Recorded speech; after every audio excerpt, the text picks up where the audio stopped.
మజ్జిగ ఏమైనా తీసుకుంటావా? ఎందుకంటే అభ్యాగతి స్వయం విష్ణు అంటారు మన సాంప్రదాయంలో. ఇవాళ అరుగులే లేవు. ఉన్న ఫెన్సింగ్ వేసి దాని ముందు కుక్కలున్నాయి జాగ్రత్త అని బోర్డు పెడతాం.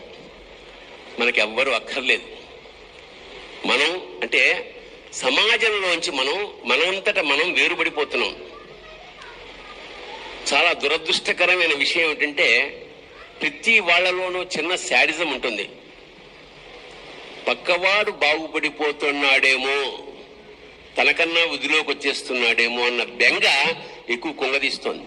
అంటే నా పరిభాషలో చెప్పాలంటే, నేను హీరోనైతే నా సినిమా ఆడుతుందా లేదా పక్కన పెట్టు, పక్కవాడు దాతే నాకు నిద్ర పట్టదు.